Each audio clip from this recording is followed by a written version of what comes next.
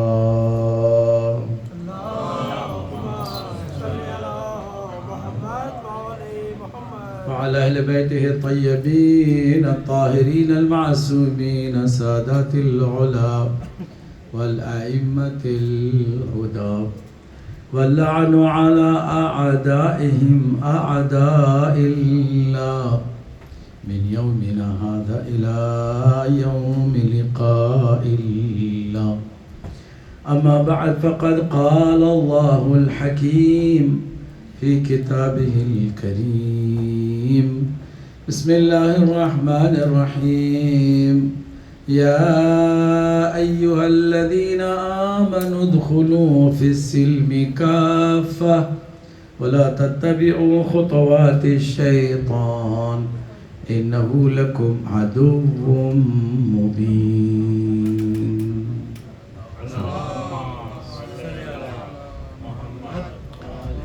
اگر برا نہ مانے تو جو افراد ذرا بکھرے ہوئے ہیں تھوڑا سا مجلس کی زینت بنے آگے تشریف لائیں، ایک روح افزا صلوات پڑھتے ہوئے محمد و آل محمد، ایک اور جاندار صلوات پڑھ دیں محمد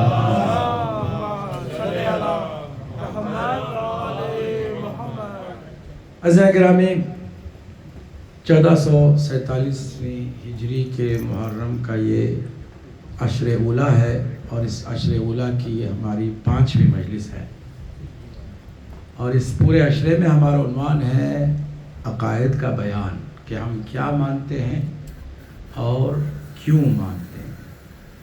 عقائد کو ریویو کرنے کی اس لیے ضرورت ہے کہ زمانہ پورا شوب ہے، عقائد کی جنگ جاری ہے، اور ہمارے عقائد کو خراب کرنے کی بھی بھرپور کوششیں چل رہی ہیں کہ ہم جو مان رہے ہیں اس کو چھوڑیں اور جو دشمن چاہتا ہے ویسے ماننا شروع کر دیں۔ ہمارا فرض ہے کہ ہم ہر سال اس کو ریفریش کریں، اپ گریڈ کریں۔ جب معمولی ہمارا موبائل بغیر اپ ڈیٹ کیے کام نہیں دے سکتا تو ہمارا عقیدہ کیسے بغیر اپ ڈیٹ کیے کام دے سکتا ہے؟ اس لیے ہمیں ضروری ہے کہ اس کو اپ ڈیٹ کریں، اپ گریڈ کریں اور اچھی طرح سے جانیں کہ ہم کن دلائل کی روشنی میں کوئی چیز مانتے ہیں تو مانتے ہیں۔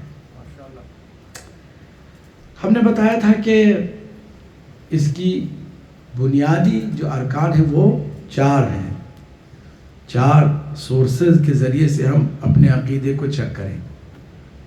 کرائٹیریا 4: عقل، فطرت، قرآن اور بولیے اہل بیت۔ یہ 4 جہاں کہیں کسی معاملے میں آپ کو ڈاؤٹ ہو کہ یہ جو میں مان رہا ہوں صحیح ہے کہ غلط ہے، چیک کریں۔ قرآن کے مطابق ہے، اہل بیت کے مطابق ہے، عقل کے مطابق ہے اور فطرت کے مطابق ہے کہ نہیں ہے۔ اور یہ 4 کی آواز ایک ہے، مختلف نہیں ہے۔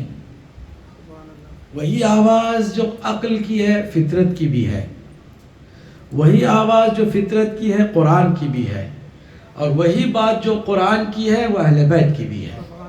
اس لیے ان چاروں میں کبھی اختلاف نہیں آ سکتے. یہاں پر کوئی کہہ سکتا ہے کچھ فرق نہیں ان چاروں میں، یہاں کہہ سکتا ہے. صلوات پڑھ دے محمد.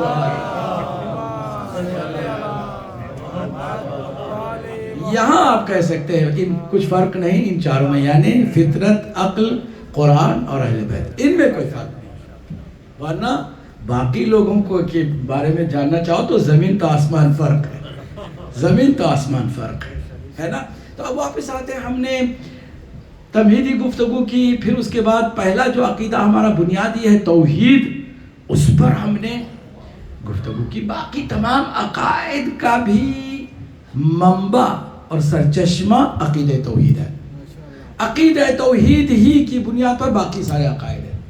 ہم رسول کو بھی اس لیے مانتے ہیں کہ وہ اللہ کے بھیجے ہوئے ہیں.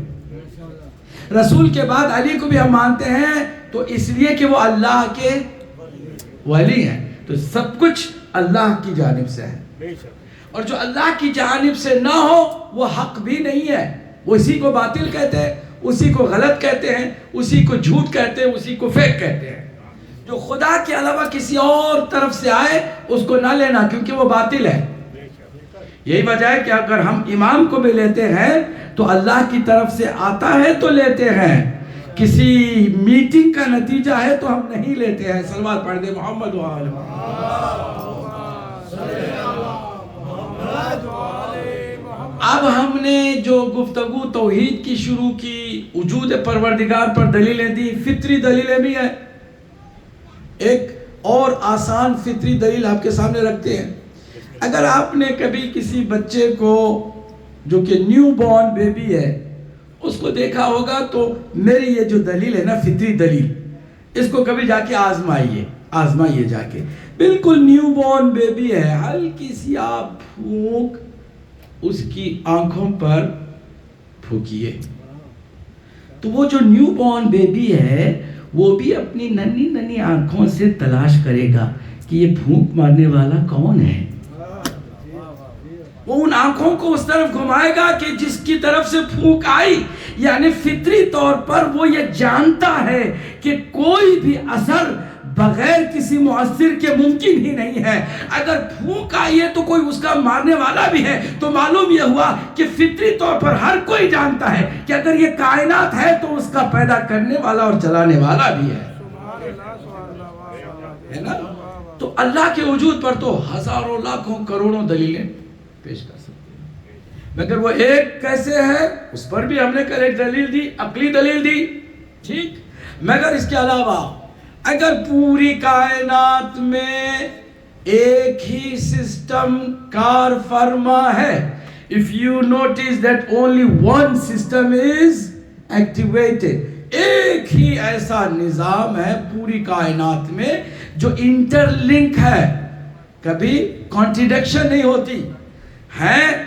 9 پلانٹس، سارے پلانٹس ایک سسٹم کے تحت چل رہے ہیں، ذرہ برابر ادھر ادھر کوئی اس کے سسٹم میں خرابی کروڑوں سال سے نہیں آئی تو اب کیا آئے گی؟ لاکھوں سالوں سے یہ سسٹم چل رہا ہے، ایک ہی سسٹم ہے.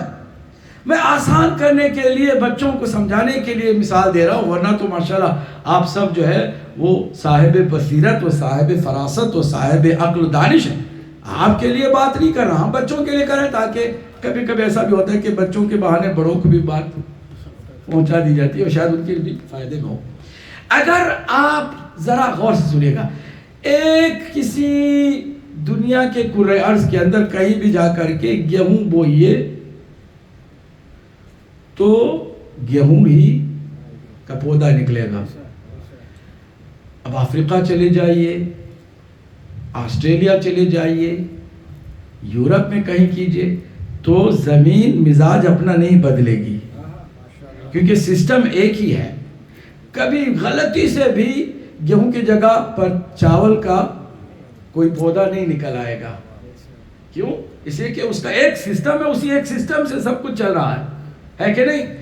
غلطی سے بھی کبھی ایسا نہیں ہونے والا، سسٹم میں کوئی خرابی تو دلیل ہے اس بات کی کہ جب پوری کائنات میں ایک ہی سسٹم ہے تو چلانے والا بھی ایک ہی ہو سکتا ہے. صلوات پڑھ دے محمد و آل محمد. تو چلانے والے کا بھی ایک ہونا ضروری ہے. اگر ایک نہ ہو تو سسٹم ایک نہیں ہو سکتا. تو دو سسٹم ہوں گے اور کانٹریڈکشن پیدا ہوگی, ٹسلز پیدا ہوں گے اور دنیا تباہ ہو جائے گی. اس طرح بھی تو اسے کہتے ہیں برہان نظم. برہان نظم کا مطلب اگر کائنات میں تم نظم دیکھو, سسٹم دیکھو اور ایک ہی سسٹم کو تم دیکھو تو سمجھ لو کہ چلانے والا بھی ایک ہے. اور ایک دلیل مولا علی علیہ السلام نے دی ہے. اپنے ہی بیٹوں کے نام وصیت جو لکھی ہے اس میں توحید پر زور دیتے ہوئے فرمایا کہ میرے لاڈلو, اللہ کو تم ایک اس لیے مانتے ہو کہ اگر ایک کے علاوہ کوئی اور بھی خدا ہوتا تو وہ بھی اپنی خدائی کا اظہار کرتا, وہ بھی کچھ نبیوں کو بھیجتا, اس کی طرف سے بھی کوئی الگ کتاب آتی. جب کائنات میں دیکھو کہ ایک ہی سلسلہ ہے نبوت کا اور ہر نبی ایک ہی خدا کی بات کر رہا ہے. آدم علیہ السلام سے لے کے آخری نبی نے بھی صرف ایک خدا کی بات کی ہے اور ایک خدا کی طرف بلایا ہے. حد یہ ہے کہ جو کئی دیوی دیوتاؤں کی پوجا کرتے ہیں وہ بھی الٹیمیٹلی ایک ہی ایشور کو مانتے ہیں. ایشور کہتے ہیں آپ, خدا یا اللہ کہتے ہیں, کوئی گاڈ کہتا ہے, مگر گاڈ از ون. اور یہ سب اس بات کے قائل ہے. عقیدہ توحید کے لیے قرآن میں عہد جو کہا وہ ہے سورہ کہیے اخلاص. تو ہماری تھوڑی سی محفلوں کی جو کیفیت ہے اور مجلسوں کی جو کیفیت ہے اس کا مجھے اچھی طرح سے ادراک ہے, اس لیے میں ایک اور خوبصورت بات آپ کے سامنے رکھنا چاہوں گا. توحید کا عقیدہ ہم بیان کریں اور توحید کے چیمپئن کا تذکرہ نہ کریں تو کیسے ممکن ہے. اور شاید اللہ کے نبی کو بھی اس بات کا اندازہ تھا کہ میں توحید بیان کروں تو علی کا بھی ساتھ ساتھ ذکر کروں تاکہ لوگ کبھی توحید سے نہ ہٹیں تو علی سے بھی نہ ہٹیں.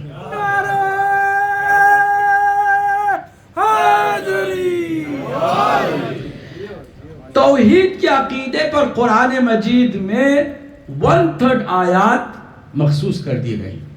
آپ کو پتہ ہے 6000 سے زیادہ آیتوں میں قرآن مجید کا 1/3 حصہ توحید کے بارے میں ہے. اسی لیے فرمایا کہ اگر سورہ توحید کو کوئی ایک مرتبہ پڑھتا ہے تو اسے 1/3 قرآن مجید کے پڑھنے کا ثواب ملتا ہے.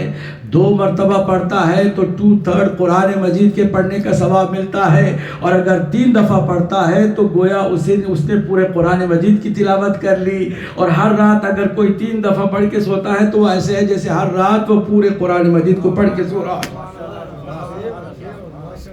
اب یہ مسلمانوں کا سمجھایا, توحید کا کلمہ تو سمجھا دیا تھا, واضح کر دیا تھا. قرآن میں جو سورہ توحید ہے اس کی بھی وضاحت کر دی. آگے فرمایا علی کی مثال سورہ توحید جیسی ہے.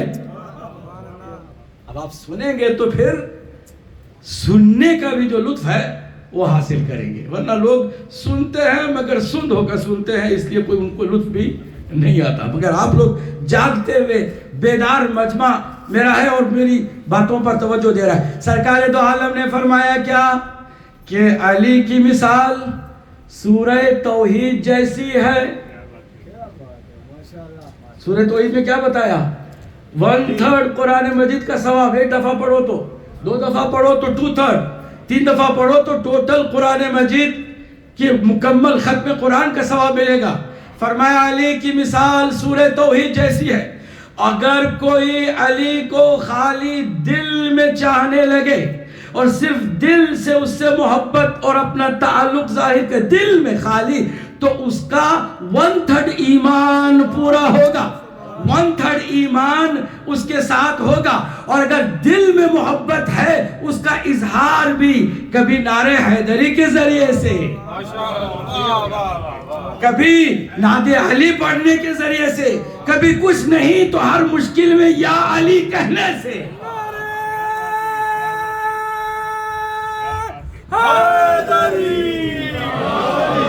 اب جو زبان پر بھی اس محبت کا اظہار کرے گا تو اس کا 2/3 ایمان پورا ہوگا، 2/3 ایمان پورا ہوگا۔ اور اگر کوئی مومن دل میں بھی علی سے محبت کرے، زبان سے بھی اس کا اظہار کرے اور عمل سے بھی علی کی پیروی کرے تو اس کا ایمان مکمل ہوگا۔ صلوات پڑھ دے محمد و آل محمد۔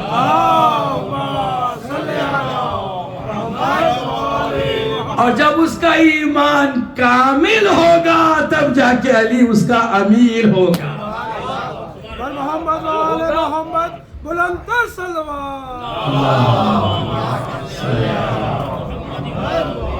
وہ ہوگا امیر المومنین کے سائے کے نیچے۔ اب اسے کسی چیز کی پرواہ نہیں ہے، خدا تو ساتھ تھا ہی جو شہرت سے زیادہ قریب ہے، اب جو خدا کی تمام صفات کا مظہر ہے اور جو جان توحید ہے، اس کی محبت دل میں بھی ہے، زبان پر بھی ہے اور عمل سے بھی اس کی اطاعت اور پیروی جاری ہے، تو پھر اس مومن کو دنیا ہلا نہیں سکتی ہے، دنیا جھکا نہیں سکتی ہے، دنیا اسے کبھی رسوا نہیں کر سکتی ہے، اسے ذلیل نہیں کر سکتی ہے۔ کیوں؟ اس لیے کہ وہ مکمل ایمان رکھنے والا مومن ہے۔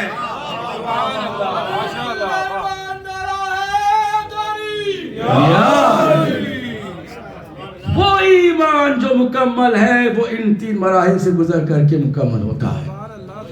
اب جو توحید کا تذکرہ ہم کرتے رہے، صفات پروردگار کی بھی ہم نے بات کی کہ صفات پروردگار عین ذات پروردگار ہے، کوئی اختلاف ذات و صفات میں بھی نہیں ہے۔ توحید ایسے ہے، توحید مانو تو ایسے مانو کہ ذات اور صفات میں بھی کوئی فرق نہ ہو، کوئی جدائی نہ آئے، عین ذات ہے اس کی صفات، یعنی وہ علم رکھتا ہے تو اس کی ذات میں وہی علم ہے، کوئی جدا نہیں ہے، کوئی اضافہ نہیں ہے۔ آگے ہم بات کرتے ہیں انہی صفات میں سے ایک صفت ہے صفت عدل، جس کو ہم عدل الہی کہتے ہیں۔ اچھا، یہ جب صفات میں سے ایک صفت ہے تو توحید کے اسی چیپٹر میں اس کو آ جانا چاہیے تھا۔ اصول دین میں توحید تو ہے، توحید کے اندر اس کی صفات بھی ہے، ان صفات میں سے عدل بھی ہے۔ اس کو الگ کر کے ہم دوسرا مقام اصول دین میں کیوں دیتے ہیں؟ اور یہ کوئی اور نہیں دیتا، ہم سے مراد کون ہے؟ جو علی والے ہیں۔ جب ہم کہتے ہیں تو ہم سے مراد علی کے نقش قدم پر چلنے والے ہیں، جو علی کی پیروی کرتے ہیں، کسی ایسے ویسے کی نہیں کرتے۔ ایسے ویسے کی بھی کرے، علی کی بھی کرے، ایسی منافقت ہمارے اندر ہے نہیں۔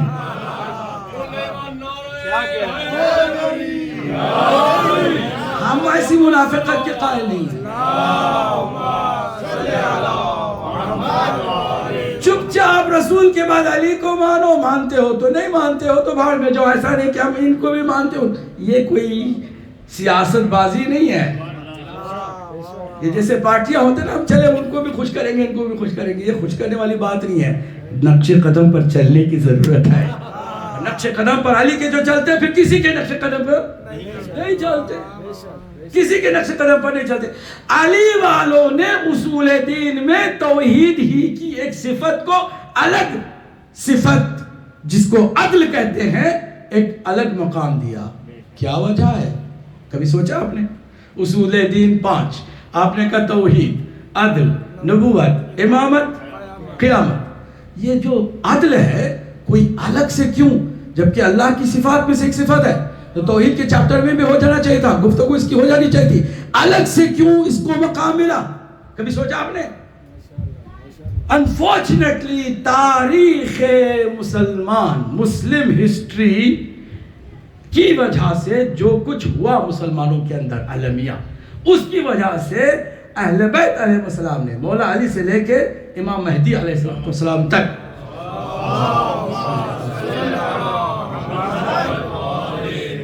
اس بات پر زور دیا کہ تم توحید بیان کرتے کرتے اس کی صفت جو عدل ہے اس کو مس نہ کر جانا، اس کو الگ سے بیان کرنا۔ کیوں؟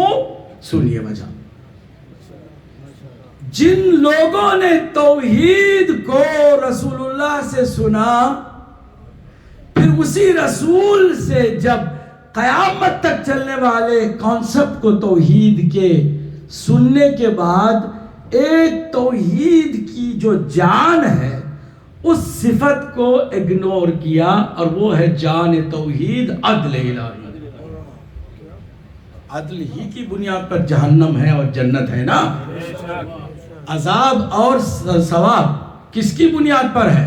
منمانی کی بنیاد پر ہے، فیوریزم کی بنیاد پر ہے، پارشیلٹی کی وجہ سے نہ، عدل کی بنیاد پر ہے. چل رہے میرے ساتھ؟ اب میرے ساتھ چل رہے نا؟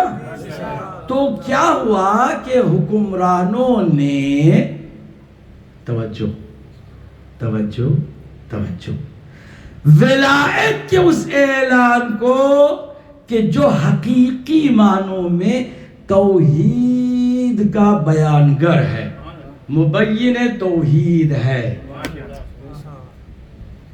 یا ایکسپلینر آف توحید ہے، ترجمان توحید ہے. اب آپ اس کو کیسے لیں گے؟ سنیے گا. حدیث جس کو حدیث سلسلۃ الذہب کہتے ہیں، سب جانتے ہیں.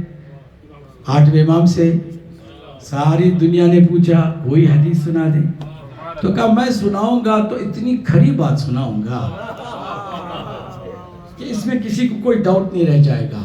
میں معصوم، میں نے معصوم باپ سے سنا ہے، انہوں نے معصوم اپنے بابا سے سنا ہے، انہوں نے اپنے معصوم بابا سے سنا ہے، سلسلے کو لے کر آئے امام حسین تک. فرمایا امام حسین نے مولا علی سے سنا ہے، مولا علی نے رسول اللہ سے سنا ہے، رسول اللہ نے بھی حضرت جبرائیل سے سنا ہے، جبرائیل نے بھی ڈائریکٹ اللہ سے سنا ہے. کیا؟ کلمۃ لا الہ الا اللہ حصنی. اللہ نے فرمایا کہ لا الہ الا اللہ یہی توحید ہے. کلمہ لا الہ الا اللہ میرا قلعہ ہے. It's a fort of mine. فمن دخل حصنی امن من عذابی. جو اس قلعہ میں داخل ہو جائے وہ میرے عذاب سے بولیے محفوظ ہو جائے. تو توحید قلعہ ہے، جو اس میں آئے گا وہ عذاب سے بچ جائے گا. سرکار نے فرمایا کہ اللہ، یہ بھی حدیث قدسی ہے، اللہ نے یہ بھی فرمایا کیا؟ ولایت علی ابن ابی طالب حصنی.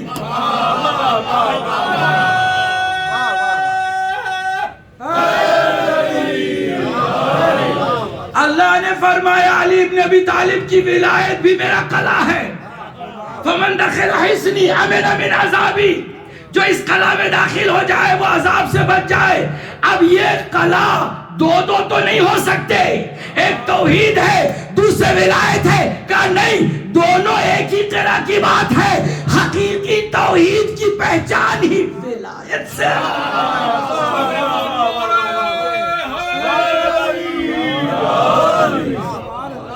پہچان توحید کی ولایت ہی سے. اس لیے قلعہ ایک ہے. کبھی اسے لا الہ الا اللہ سمجھو، کبھی علی ولی اللہ سمجھو.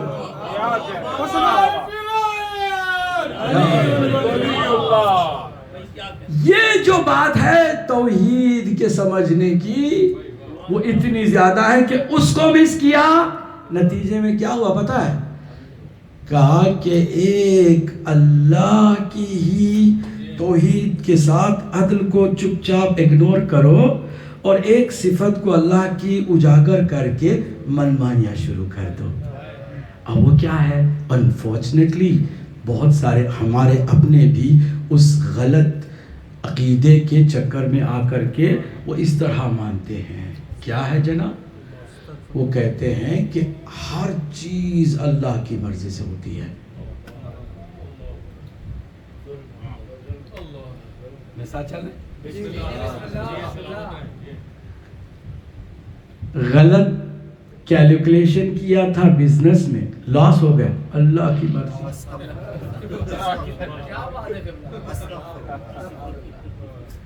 گاڑی شراب پی کے چلاتے رہے، ایکسیڈنٹ ہو گیا، اللہ کی مرضی۔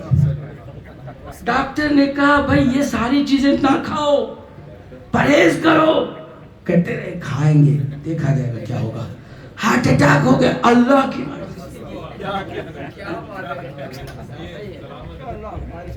اور یہ اللہ کی مرضی کی رٹ اتنی زیادہ ہوئی، اور اس کے پیچھے کیا بات تھی اس کانسیپٹ کو بار بار پیش کرنے کی، کہ جو آ جائے تخت پر اللہ کی مرضی۔ اس کانسیپٹ کو سمجھے تو بات سمجھ میں آئے گی آپ کو، کہ جو بھی جس مقام پر بھی آ گیا کہیے اللہ کی مرضی۔ اب اللہ کی مرضی کے خلاف کوئی اٹھے گا وہ اللہ کے خلاف باغی ہے، اس لیے حکمران کے خلاف جو بھی اٹھا اس کو کہا باغی ہے، کہا کہ نہیں؟ ارے میرے ساتھ نہیں چلے بھائی۔ توحید کا ناجائز فائدہ اٹھایا کیسے؟ عدل کو اللہ کی کارنر کر دیا، اللہ کی مرضی کو علم بنا لیا، اور اپنی خواہشات کے مطابق جو کچھ کیا اللہ پہ ڈال دیا، کہا یہ اللہ کی مرضی۔ اگر اللہ کی مرضی نہ ہوتی تو سقیفے میں جو ہوا وہ خلیفہ نہ ہوتا، اگر اللہ کی مرضی نہ ہوتی تو علی آ جاتے اور کوئی اور نہ آتا، اللہ کی مرضی نہ ہوتی تو معاویہ 30 سال حکومت نہ کرتا، اللہ کی مرضی نہ ہوتی تو یزید تخت پہ نہ آ جاتا۔ اللہ کی مرضی، اللہ کی مرضی، یہاں تک کہ آج بھی کچھ بھونکنے والے کتے اس طرح بھی بھونکتے ہیں کہ اللہ کی مرضی ہے کہ آل سعود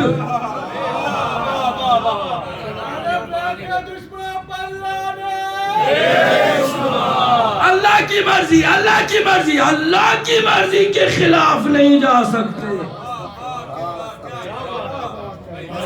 آپ کیا سمجھتے؟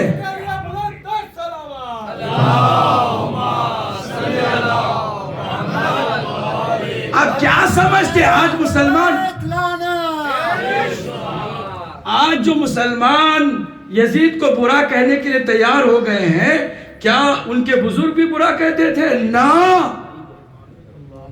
آپ کو پتا ہے امام احمد بن حنبل کے زمانے تک مولا علی کو خلیفہ بھی نہیں مانتے تھے۔ یہ آج کی بات ہے، آج تو ہر کوئی کہہ رہا ہم بھی مانتے ہیں، مگر حضرت امام احمد بن حنبل کے زمانے تک مسلمانوں کی میجارٹی کے 4 خلفاء راشدین تھے، اور ان میں علی نہیں تھے، معاویہ ابن ابو سفیان تھا، کیونکہ اس کی حکومت تھی 30 سال، نام علی کا لینا جرم تھا۔ آج ہر کوئی کہہ رہا ہم بھی مانتے ہیں، ہم بھی مانتے ہیں، قربان جائیں آپ کے ماننے کو، مگر آپ کے بزرگوں کا جائزہ لیں۔ اس کی وجہ کیا ہے کہ علی کو ماننا جرم ہو گیا تھا، علی کا نام لینا جرم ہو گیا تھا، علی کو نعوذ باللہ گالی اور سب و شتم کے ساتھ یاد کیا جاتا رہا۔ کیوں امت مسلمہ کے اندر اس حد تک اہل بیت سے دشمنی آئی؟ اسی وجہ سے کہ اللہ کی عدل کے عقیدے کو انہوں نے کارنر کر دیا، اللہ کی مرضی کا جھنڈا اٹھا لیا۔ یہ ہر جو کچھ ہوتا ہے اللہ کی مرضی سے ہوتا ہے، یہاں تک کہ ہم بھی مانیں پتہ بھی اس کی مرضی کے بغیر نہیں گرتا۔ کس نے کہا بھائی؟ یہ کہاں سے اپنے عقیدہ لیا؟ کہتے قرآن میں لکھا ہوا ہے، قرآن میں جو لکھا ہوا ہے اور جو آپ مان رہے ہیں وہ زمین تا آسمان فرق کرتا ہے۔ قرآن میں کیا لکھا ہے؟ وَلَا رَتْبٍ وَلَا يَابِسٍ إِلَّا فِي كِتَابٍ مُبِينٍ۔ کوئی بھی خشک و تر ایسا علم نہیں ہے کہ جو قرآن میں نہ ہو، یعنی ہر چیز کا علم اللہ کو ہے۔ اچھا کرو تو بھی وہ جانتا ہے، برا کرو تو بھی جانتا ہے، اس کا جاننا اس کا راضی ہونا نہیں ہے۔ اس جملے کی جس نے بھی قدر کی ہے نا، وہ جاندار صلوات پڑھ کے بتا۔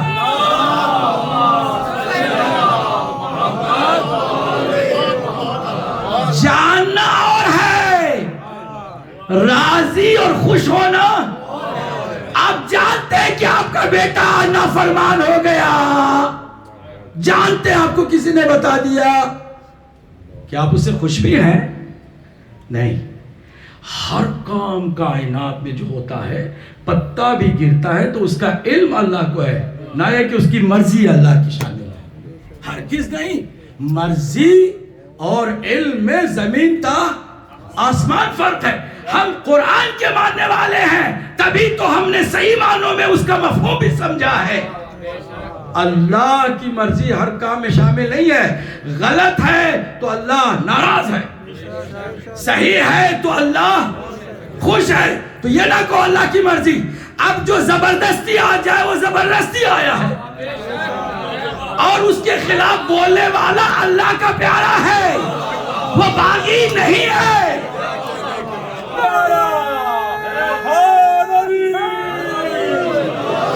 اب دیکھیے ثقیفہ کا جو سب سے کڑوا پھل تھا وہ یہ تھا کہ مائنڈ سیٹ مسلمانوں کا، میجارٹی مسلمانوں کی اس کا مائنڈ سیٹ یہ ہو گیا تھا کہ جو بھی خلافت تخت پر آ جائے اس کو ماننا ضروری ہے، اس کے خلاف بولو گے تو اللہ کی مرضی کے خلاف ہو جاؤ گے اور باغی کہلاؤ گے۔ آسانی سے انہیں مرتد کہہ کے مار دیا جاتا ہے، مگر ایسی سوچ بھی دوغلے پن کا شکار ہو گئی۔ کیسے؟ دین تک تو آپ اسی فارمولے کو لے کے چلے کہ جو خلافت کے خلاف ہو وہ باغی ہے، مگر علی خلیفہ ہو گئے، اب اس کے خلاف کوئی آتا ہے تو نہ، وہ باغی نہیں، وہ رضی اللہ تعالیٰ عنہ رہ جاتا۔ ڈبل سٹینڈرڈ عجیب نہیں ہے؟ معلوم ہوا کہ بہت بڑی کانسپیرسی رہی ہے، بہت خطرناک سازش رہی ہے۔ ثقیفہ کا کڑوا پھل یہی تھا کہ مائنڈ سیٹ کچھ ایسا ہو گیا تھا کہ عمر کے بیٹے جن کو بہت بڑا ہیرو آج بھی مسلمان مانتے ہیں، اور رسول اللہ کی سنت، دیکھیں کتنا المیہ ہے مسلمانوں کا، رسول اللہ کی سنت کا 2/3 حصہ دو شخصیتوں سے لیا گیا ہے، ایک جناب ام المومنین عائشہ ہے اور دوسرے عبداللہ ابن عمر ہے۔ عبداللہ ابن عمر وہ ہے کہ جس نے نہ تنہا یزید کی بیعت کی بلکہ جس نے یزید کو ٹھکرایا اس کو جا کے سمجھایا کہ تم باغی ہو جاؤ گے، وقت کا امام یہ وہی ہے، یہ وقت کا خلیفہ ہے، اس کی تم بیعت نہیں کرو گے تو جہنم میں چلے جاؤ گے۔ تبلیغ کی جا کر کے لوگوں کو گھروں میں جا جا کے سمجھایا کہ یزید کی بیعت نہ توڑنا، یزید کے خلاف نہ ہونا ورنہ جہنم میں چلے جاؤ گے۔ مائنڈ سیٹ آپ کی سمجھ میں آیا کہ نہیں آیا؟ انہوں نے یہ علم اٹھایا تھا کہ جو بھی ہوتا ہے اللہ کی مرضی سے ہوتا ہے، لہذا جو بھی آ گیا اس کو تم اللہ کی مرضی سمجھ کر مان لو۔ سب سے پہلے جو میرے مولا حسین نے کام کیا وہ یہ کیا کہ میں انکار کر کے دیکھ بتاتا ہوں اور دنیا مجھے باغی کہہ کے دکھائے۔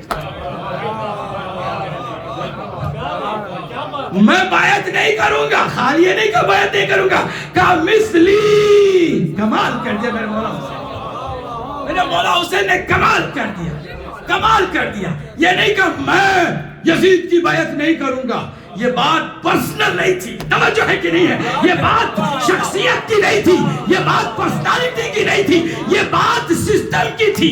ایک اللہ کا سسٹم تھا، ایک ثقیفہ کا سسٹم تھا۔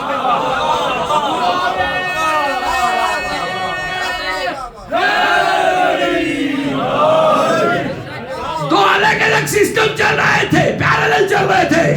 ایک اللہ کا سسٹم تھا جس میں یہ تھا کہ جو غلط ہے وہ غلط ہے، جو صحیح ہے کہیے صحیح ہے۔ اگر کوئی معصوم ہے تو اس معصوم کے آگے جو بھی سر اٹھائے گا وہ باغی ہوگا، وہ باغی ہوگا، اس کے خلاف بولنے والا ہی مجاہد ہوگا، اس کے خلاف اٹھنے والا ہی اللہ کا عظیم نمائندہ ہوگا، اللہ کی طرف سے آنے والا ہوگا۔ اس لیے ہمارے یہاں عدل کو زیادہ زور دیا گیا۔ اب بات سمجھ میں آئی؟ بیک گراؤنڈ سمجھ میں آ گیا؟ عدل کو کیوں اہل بیت نے سب سے زیادہ امپورٹنس دی؟ اب یہ بھی نہیں، میں ناانصافی نہیں کرتا، جب بات عدل کی کروں تو میں کیوں کسی کے ساتھ ناانصافی کروں؟ اہل سنت کا یہ عقیدہ نہیں ہے کہ اللہ ظالم ہے، نعوذ باللہ۔ وہ یہ کہتے ہیں کہ ہم کون ہوتے ہیں اللہ کو یہ کہنے والے کہ اس کو عادل ہونا چاہیے؟ دیکھیں اس میں بھی اللہ سے پیار۔ ہم کون ہوتے ہیں کہ ہم کہیں اللہ کو عادل ہونا چاہیے؟ اللہ عادل ہے کا مطلب یہ سمجھ لو جو بھی ہو رہا ہے وہی عادل ہے. یزید آ گیا عدل.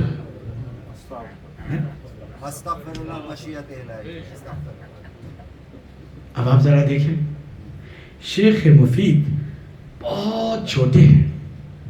اس زمانے میں علماء شیعہ بہت کم ہیں. ایک اہل سنت کے عالم کے پاس بھیجا کہ جا کے گرامر عربی کے سیکھو. دیکھا بہت ذہین ہے, جینیس بچہ ہے. تو ایک دفعہ استاد نے شاگرد کے برین واش کے لیے ایک بہت خوبصورت کہا تم اتنے ذہین ہو تو مجھے تم کو پڑھاتے ہوئے بہت زیادہ فخر محسوس ہوتا ہے. شیخ مفید نے کہا شکریہ. شیخ مفید کا اصل نام ہے محمد. ٹھیک کہ میں تمہیں ایک عقل مند ہو ایک بہت عربی کی ٹرمینالوجی سمجھاتا ہوں. کہا وہ کیا ہے؟ ایک ہوتی ہے ٹرمینالوجی میں لفظ درایت اور ایک ہوتا ہے روایت. درایت کا مطلب ہے جو پریکٹیکلی ہو جائے, جو فیکٹس ہیں, جو فیکٹس ہیں. اور روایت کا مطلب ہے صرف باتوں کی حد تک ہے, پریکٹیکلی وہ وجود میں نہیں آ سکی. کہتے ہیں استاد بہت اچھا آپ نے مجھے آج بتایا, دو لفظوں کی تشریح کی, درایت اور روایت. سمجھ میں آ گئی بات؟ کہ سمجھ میں آ گئی تو یہ بھی سمجھ لو رسول اللہ کے بعد حضرت ابوبکر پریکٹیکلی خلیفہ بنے.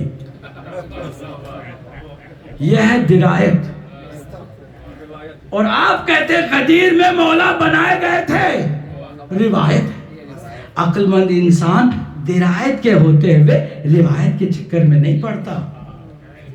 آج کل کے جوان ہوتے تو فوراً ہی گمراہ ہو جاتے. بات تو یہ کہا حضور بالکل آپ کی بات صحیح ہے, وہ درایت ہے یہ روایت ہے. مگر میں بھی کچھ سوال کروں, کیا بتائیں علی حق پر تھے, یہ روایت ہے یا درایت ہے؟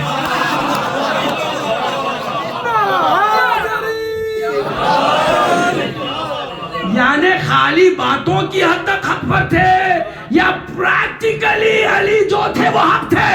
کہا حق تو کہا یہ بتائیے حق کے مقابل میں جو آتا ہے وہ باطل ہے, یہ روایت ہے کہ درایت ہے؟ کہ یہ بھی درایت ہے. پھر درایت کے ہوتے ہوئے روایت کے چکر میں کوئی نہیں پڑتا. کہا بیٹا آگے بھی تو سنو, کچھ لوگوں نے علی کے مقابل میں آنے کی پریکٹیکلی کوشش کی, جنگ بھی کی, مگر بعد میں توبہ کر لی. کہا معاف کیجئے گا حضور وہ روایت ہے, درایت.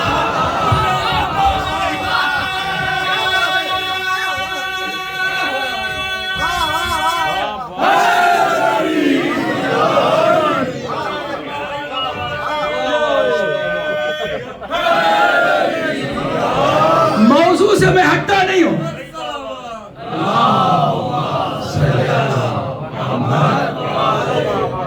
موضوع سے ہٹتا نہیں ہوں. میں یہ جو قصہ سنانے لگا تھا کس لیے؟ یہ بات واضح کرنے کے لیے کہ جو کچھ ہو جائے ضروری ہے کہ حق ہو. جو کچھ ہو جائے ضروری نہیں ہے کہ وہ حق ہو, کیونکہ ہمیشہ باطل ہی پریکٹیکلی اوج پر دکھائی دیتا ہے. آج مسلمانوں میں 52 یا 53 مسلم کنٹریز ہیں. بتاؤ اسلام کہاں ہے؟ اگر نہیں ہے تو یہ نہ سمجھ لینا کہ اسلام کمزور ہو گیا. نا, اسلام اپنی جگہ پہ ہے, تم نالائق مسلمان بنے.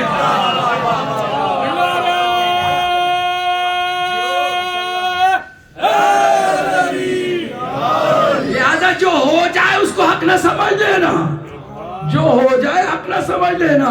باطل ہو جاتا ہے, حق کو پیچھے کر دیتا بظاہر, مگر وہ حق رہتا ہے, اپنے وقت پر ظاہر ہوتا ہے, وقت پر ظاہر ہوتا. پھر جب وہ ظاہر ہوتا ہے تو پھر کسی باطل کی مجال ٹہرنے کی نہیں رہ جاتی. خوش بات واضح ہو ہوئیے گئی؟ امام زمانہ بلند تر صلوات.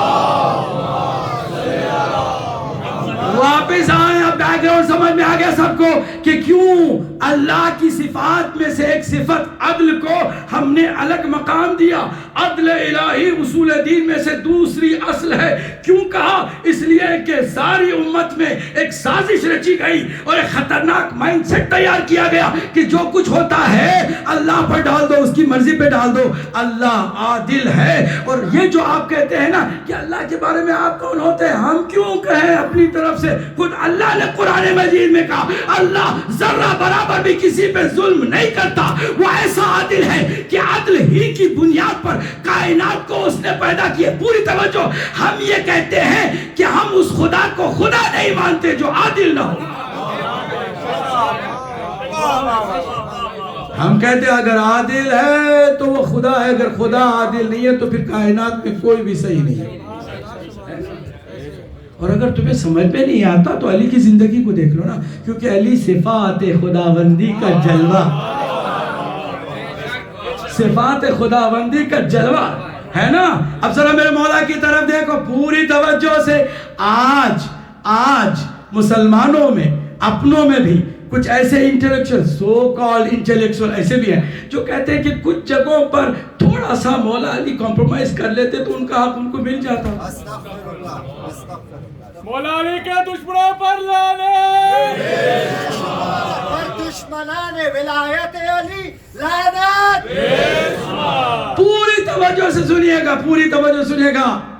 ایک ایسا مرحلہ آیا جو ان کا جو سقیفہ میں پلان تھا وہ ڈسٹرب ہو گیا, کیونکہ تیسرے نمبر پر جس کو آنا تھا وہ وقت سے پہلے مر گیا, اور دوسرے کی بھی پلاننگ سے پہلے کسی نے اس کو خنجر مار دیا. اب گڑبڑ ہو گئی. وہ ایک سلسلہ تھا نا کہ پہلے بزرگ کو لیتے ہیں, بزرگ آگے مجھے پاس کر کے جائیں گے, میں لے کے آگے اس کو جس کو پہلے سے طے کیا ہوا تھا. اب کیا ہو گیا کہ بیچ میں کسی نے خنجر گھونپ دیا. اب کیا کریں کہ ایک شورا ہی بنا لیتے ہیں. شورا کی حقیقت اور اس کے اندر تھوڑا سا وزن ڈالنے کے لیے مولا علی کو اس پر رکھ دیا, کیونکہ اگر مولا علی کو نہ رکھتے تو اس کی شورا تو پہلے ہی نل اینڈ وائٹ ہو جاتی. Null and white. ہم بھی اگر ہم سے کوئی میرا بھائی محبت سے پیار سے پوچھتا ہے, اور میرے اہل سنت کے بھائیوں سے میری بہت ساری باتیں چلتی رہتی ہیں اور گفتگو بھی ہوتی ہے, بہت پیارے انداز میں ہوتی ہے. کبھی ہم نے کسی کے ساتھ جھگڑا نہیں کیا, ہم نے الحمدللہ کبھی بھی ممبر سے کسی کی توہین بھی نہیں کی, ہم کو کرنے کی ضرورت بھی نہیں ہے. جب بات میں اتنا دم ہے تو پھر توہین کرنے کی کیا ضرورت ہے. ہم نے بہت پیار سے بتایا. انہوں نے پوچھا کہ بھائی سقیفہ کے فیصلے کو آپ کیوں نہیں مانتے؟ ہم نے کہا چونکہ اس فیصلے میں مولا علی نہیں ہے. ہمارے نزدیک وہ نل اینڈ وائڈ ہے. پوری دنیا اکٹھا ہو جائے, رسول اللہ نے فرمایا اگر پوری دنیا اکٹھا ہو جائے ایک طرف اور دوسری طرف صرف اکیلے علی ہو تو تم علی کے ساتھ رہنا, علی کے مقابل میں جتنے ہیں ان کے ساتھ نہ جانا. ہم رسول اللہ کی پیروی کرتے ہوئے علی کے ساتھ ہی ہیں, علی کو چھوڑ کے نہیں. ہاں اگر علی بھی ہوتے, انہوں نے بھی ووٹ دیا ہوتا تو ہمارا ووٹ پہلے سے ہی ہو جاتا. تو یہ پتہ تھی بات کہ چلو شورا میں علی کو بھی شامل کر لیتے, مگر پلاننگ کچھ ایسے کی کہ کچھ بھی ہو جائے ان کو نہیں جانا چاہیے. ٹھیک. جب میرے مولا کھڑے ہو کر کے غدیر یاد دلاتے رہے, رسول اللہ کی حدیثوں کو یاد دلایا, پھر کہا کہ حدیثوں کو چھوڑو, قرآن کی آیتوں کو چھوڑو, اب بتاؤ تم جو 6 بیٹھے میرے ساتھ جو 5 اور بیٹھے, تم میں سے کوئی ہے جو میری کسی بھی فضیلت میں قریب بھی آنے کی کوشش کرے؟ برابری کی بات تو دور کی بات ہے, برابری کی بات تو دور کی ہے. قریب بھی آنے کی کوئی ہے کسی میں جرأت؟ کسی میں. قسم دلائی, پوچھا کہ تم نہیں تھے کیا, تم نہیں تھے کیا, تم نہیں تھے کیا, تم نے یہ نہیں سنا کیا, تم نے یہ نہیں سنا, سب خاموش. مگر جو پلان تھا کسی صورت میں ان کو نہیں آنے دینا. انہوں نے آگے سے ایک شرط رکھ دی, no problem, you will be the successor of the Holy Prophet, you will be the ruler, you will be the Khalifa, but with one condition, ایک simple condition. کیا؟ اللہ کا قرآن, رسول اللہ کی سنت اور شیخین کی سیرت پر عمل کرنے کا وعدہ. آج کل کے پولیٹیشینز ہوتے تو کیا پرابلم ہے, اوکے, بعد میں اپنی مرضی کرتے, اپنا حق تو مل جاتا. یہاں پر کچھ انٹلیکچوئل کہتے ہیں کہ تھوڑا سا یہاں کہہ دیتے ڈپلومیٹک انداز میں, کچھ سیاسی سوجھ بوجھ کے ساتھ کہہ دے کہ اوکے اوکے, پھر اپنی مرضی سے حکومت لینے کے بعد جو چاہے کرتے.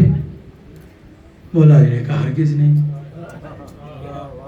اب میرے مولا کے نا جو ہے نا وہ آج تک ہمیں شیعہ بنائے ہوئے ہیں. صحیح ہے نا, ہمیں آج تک شیعہ بنائے ہوئے. گمراہی سے بچا کر رکھا. کیوں؟ اسے کہ اگر وہ ہاں کر دیتے تو آج ہم سب ثقیفہ ہی ہوتے, ہمیں کوئی غدیر ہی نہ ہوتا. نہ نہ, دلیل بھی تھی, بہت پیاری دلیل بھی تھی, کیونکہ مولا علی عقل کل ہے. منطق علی سے کوئی سیکھے, عقل کی لاجک, عقل کی دلیل علی سے بہتر کون پیش کر سکتا ہے. علی علیہ السلام نے فرمایا یہ بتاؤ قرآن اور سنت نبی, اس کے علاوہ کوئی کنڈیشن جو تم لگا رہے ہو, اگر شیخین نے قرآن اور سنت کے عین مطابق عمل کیا ہوتا تو ایکسٹرا ایڈیشنل کنڈیشن کی کیا ضرورت ہے, اور اگر نہیں کیا ہو تو میں جو قرآن اور سنت کے خلاف ہے اس کی پیروی کیسے کر سکتا. اتنی مضبوط لاجک تھی, سب کے سر جھکے. ایک نے آگے بڑھا دیا بنو امیہ کا لال, آگے بڑھ کے تھا میں اس شرط کو پورا کرنے لیتے یار. پھٹا پھٹ انہوں نے بیعت کی اور وہاں سے کام کچھ اور طرف چلا گیا.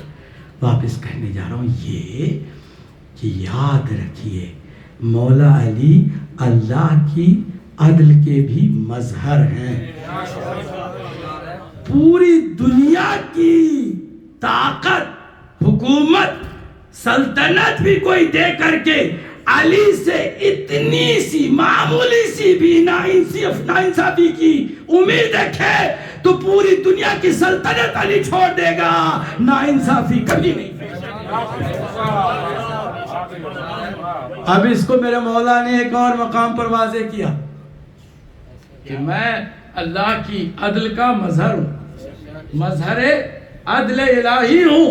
سنیے گا, ایک نے مجبوری سنا کر کے تھوڑا سا ایکسٹرا بیت المال سے مطالبہ کیا, اور مطالبہ کرتے کرتے کہا کہ آپ میرا حق نہیں دے رہے, میرا حق نہیں دے رہے. مولا جو بیٹھے ہوئے تھے کھڑے ہو گئے, فرمائے والذی نفسی بیدہ, اس ذات کی قسم جس کے قبضے قدرت میں علی کی جان ہے, اگر ساری دنیا کے خزانے علی کو دے دیے جائیں اور اس کے بدلے میں علی سے اتنا مطالبہ کیا جائے کہ کسی چونٹی کے منہ سے اس کا حق چھین لے تو پوری دنیا کو علی ٹھکرا دے گا, اس چونٹی کا حق اس سے نہیں چھینے گا. اس کو کہتے ہیں عدل کی انتہا, اور عدل الہی کا علی سے بہتر کوئی مظہر دنیا میں نہ پیدا ہوا نہ ہو سکتا ہے. اگر کوئی اللہ کی زمین پر پھر سے عدل و انصاف لا سکتا ہے تو کوئی اور نہیں ہے, اسی علی کا بیٹا ہوگا جس کا نام مہدی دوران ہے.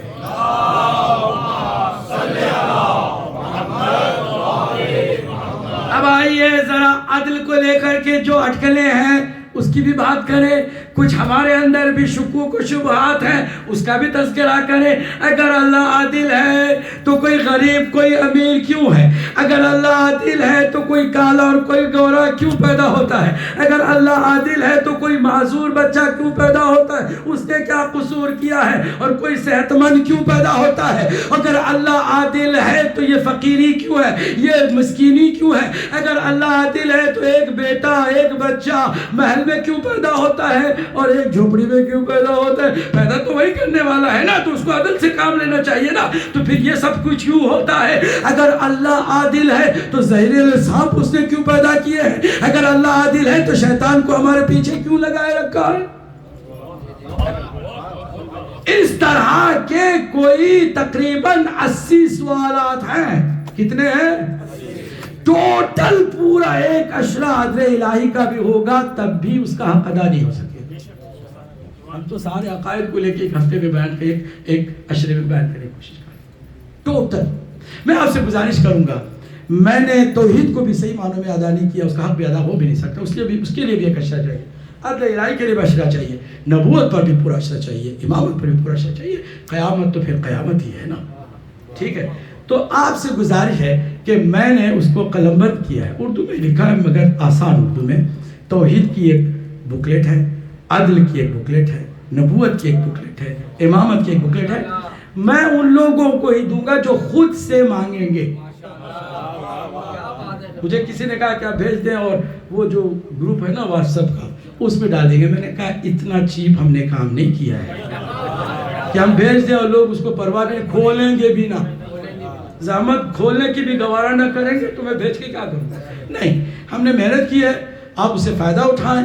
آپ جو چاہتے ہیں کہ اپنے بھی عقیدے کو درست کریں، اپنی اولاد کو بھی پڑھ کے سنیں. اس کو انگلش کے بھی آج کل انگلش میں ٹرانسلیشن ویسے بھی آسانی سے ہو جاتا ہے، چیٹ GPT میں ڈال کے اسی فائل کو کہیں مجھے انگلش میں کر کے دے دو، وہ انگلش میں وہ کر کے آ جاتا ہے. آپ کے لیے وہ مسئلہ نہیں ہے. آپ اپنی نسلوں کو بچائیں. عقیدے توحید میں بھی بہت سارے شبہات ہیں ہمارے جوانوں کے، وہ بھی مسئلہ حل ہو جائے گا. اور عدل الہی پر بھی جو شبہات ہیں، میں نے بتایا کچھ گنائے میں نے، 80 سے زیادہ سوالات ہیں.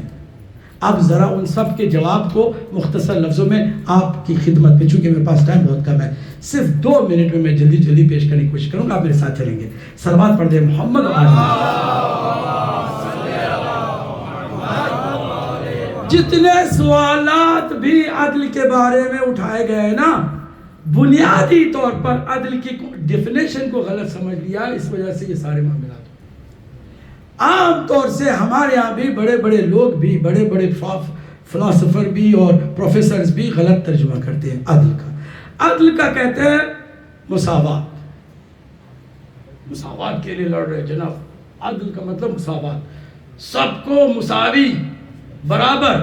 ہم کہتے ہیں یہ عین ظلم ہے، عدل ہے ہی نہیں. عدل کا مطلب یہ نہیں کہ آپ سب کو برابر. 2 بیویاں ہوں جیسے بہت ساروں کی ہیں، چلو 2 بیویاں، دونوں کو آپ نے کہا کہ میں ایک سائز کا لباس لے کر آؤں گا، عدل سے کام لے لوں. ایک ناٹی ہے بیچاری، ایک لمبی ہے. لمبی والے کے لیے ناٹی کا لباس نہیں فٹ آتا، ناٹی کے لیے لمبی کا لباس فٹ نہیں آتا. آپ نے کہا مساوات کرنا ہے، میں انصاف کرنے والا ہوں، عدل کرنے والا. عدل کا مطلب مساوات نہیں ہے. Equality is not the meaning of justice. Justice is different than equality. یہاں بھی لوگ کہتے ہیں equality, equality, equality. Men and women میں equality. کس نے کہا equality عدل ہے؟ It is not عدل. Justice is not equality. You got wrong information, wrong definition of عدل. جسٹس کا مطلب کیا ہے؟ سنیے گا، ہر چیز کو اس کی مناسب جگہ دینے کا نام عدل ہے. اس امامے کی جگہ سر ہے، امامہ سر پہ رکھوں گا تو اس کے ساتھ انصاف ہے. اگر میں نے امامے کو پاؤں پہ رکھ دیا تو ظلم ہے. 2 ظلم، امامے پر بھی ظلم، اس قدم پر بھی ظلم، کیونکہ وہ اس کی چیز نہیں ہے. عدل کا مطلب مساوات نہیں ہے. عدل کا مطلب ہر چیز کو اس کی اصلی اور مناسب جگہ دینا. اب اللہ نے جو کچھ بھی کیا ہے عدل کی بنیاد پر کیا ہے، یعنی جو جس کے لائق ہے اس کے مطابق عطا کیا ہے. صلوات پڑھ دیں محمد.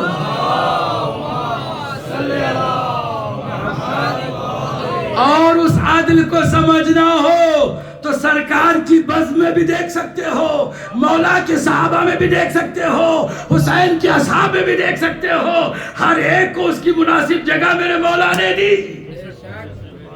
عدل کا تقاضا ہی تھا. کسی کو جو ساتھ تھے چلے جانے کے لیے کہا, you may go away from me, I don't need you. یہ بھی امام حسین ہے. اور کسی کو خط لکھ کر بلا رہے ہیں, پلیز جوائن می. کتنا فرق ہے. تو یہ انصاف کی بات ہے نا, عدل کی بات ہے.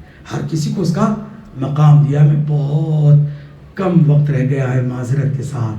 جناب حبیب ابن مظاہر کو سمجھنے کی ضرورت ہے. ویسے بھی جب آپ کربلا جائیں نا زیارت کرنے کے لیے, تو سب سے پہلے جس کی زیارت آپ کو ملتی ہے وہ حبیب ابن مظاہر. ایک دفعہ جاتے ہیں, حبیب کو سلام کرتے ہیں, پھر میرے مولا کی زیارت پڑھتے ہیں, پھر واپسی میں حبیب ابن مظاہر. 2 مرتبہ حبیب ابن مظاہر. کیوں؟ کہ 2 مرتبہ حبیب ابن مظاہر نے مولا حسین پر فدا ہونے کا کمال ظاہر کیا. 2 مرتبہ مولا حسین میں قربان ہوئے. ایک دفعہ نہیں, ایک دفعہ جوانی میں اور ایک دفعہ کربلا کے میدان میں. عجیب ہے, میرے مولا نے خط لکھا ہے تو ایک ایک لفظ بڑا قیمتی ہے. میں جلدی جلدی, چونکہ ٹائم نہیں, میں دیکھ رہا ہوں میرے ساتھ آپ ہیں, مگر جلدی جلدی سنیے گا. میرے مولا نے خط لکھا, بسم اللہ الرحمن الرحیم, من الحسین الغریب.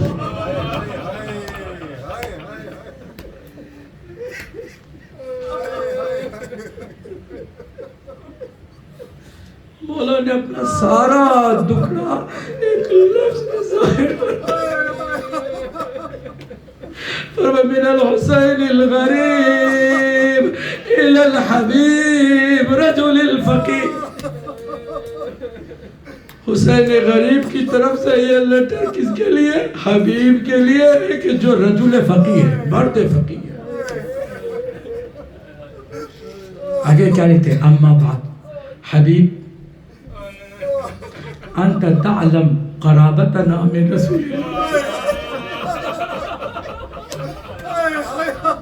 حبیب تمہیں معلوم ہے کہ رسول اللہ کا میرے ساتھ کیا رشتہ ہے. آگے فرماتے ہیں وَأَنْتَ عَارَفُ بِنَا مِنْ غَيْرِكَ. تیرے علاوہ کوئی بھی میری معرفت نہیں رکھتا ہے, کوئی بھی. عجیب بات کہی ہے حبیب, تمہارے علاوہ میری معرفت کسی کو حاصل نہیں ہے. آگے سنیں گے ایک جملہ فل اسٹاپ. لا تبخل نفسك علینا, اپنی جان کو قربان ہم پر کرنے میں بخل نہ کرنا.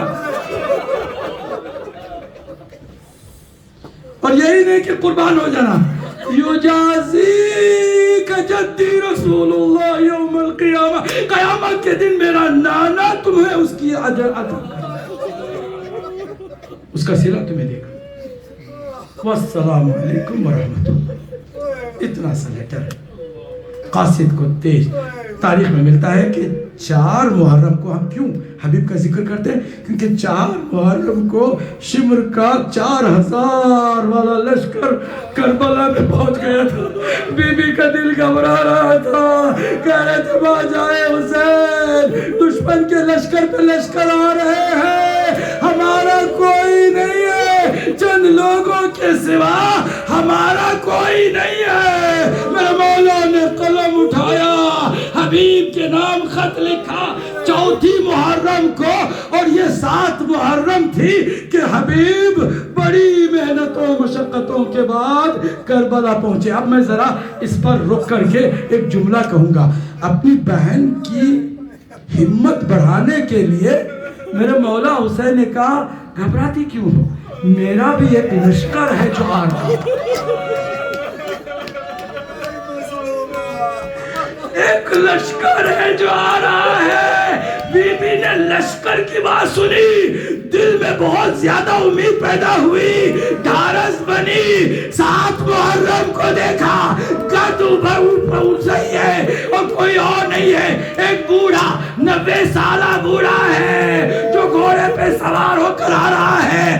ایک مرتبہ زینب نے حسین کی طرف دیکھا، کہا کہ ایک تو ایک آدمی ہے، آپ نے کہا لشکر، کہا ہاں میں نے غلط نہیں کہا، ایک حبیب پورے لشکر کے برابر ہے، حسین کا سہارا ہے اگرچہ بوڑھا ہے۔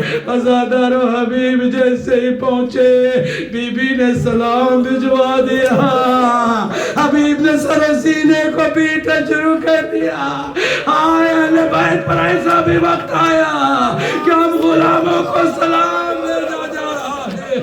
عزاداروں وہ وقت بھی آ گیا، وقت چونکہ نہیں ہے بہت تیزی سے آگے بڑھ رہا ہوں، وہ وقت بھی آ گیا کہ حسین کی طرف سے حبیب میدان میں آئے، اور حبیب کے ایک اور دوست مسلم ابن اوسجا ہیں، وہ جب شہید ہونے لگے تھے نا تو حبیب پہنچ گئے تھے، بہت قرابت تھی، بہت دوستی تھی ان کے درمیان، حبیب سے کچھ کہنا چاہ رہے تھے۔ حبیب نے یہ سمجھا کہ شاید اپنے گھر والوں کی کوئی وصیت مجھے کرنے جا رہا ہے، کہا میرے بھائی میرے دوست مسلم اپنے گھر کی کوئی وصیت ہو تو نہ کرنا، کیونکہ جیسے تم جا رہے ہو عنقریب میں بھی وہیں پر آنے والا ہوں۔ کہا نہیں حبیب تم نے سمجھا نہیں، میں صرف ایک وصیت کرنے جا رہا ہوں۔ کہا وہ کیا وصیت ہے؟ کہا مجھ سے وعدہ کرو جب تک زندہ رہو گے حسین پر کوئی پتھر بھی آنے۔ اجرکم علی اللہ۔ حبیب نے کہا وہ تو تم نے میرے دل کی بات کہی ہے، میں ہرگز حسین پر ایک تیر ایک پتھر نہیں آنے دوں گا۔ حبیب میدان میں آئے، چاروں طرف سے لوگوں نے گھیرا، رجس پڑھتے ہوئے حبیب نے شجاعانہ وار ان پر کیا، 62 لوگوں کو جہنم پہنچایا۔ مگر پیاسے حبیب کب تک لڑتے، چاروں طرف سے گھیر لیا گیا، حبیب زمین کی طرف گرے اور اچانک گرمی محسوس کی۔ کس چیز کی گرمی ہے؟ میرے مولا حسین کے زانوں کی گرمی۔ میں کہوں گا مولا آپ نے اپنی محبت کا اظہار بھی کیا، دوستی کو بھی نبھایا اور اس کو گرتے ہی سہارا بھی دے دیا، مگر میں کیا کروں؟ اس بی بی کے لیے میں کیا کہوں جو دیکھ رہی تھی؟ کند خنجر تھا، آپ کا خوش گلا تھا، کوئی نہیں تھا جو آپ کو ماتم حسین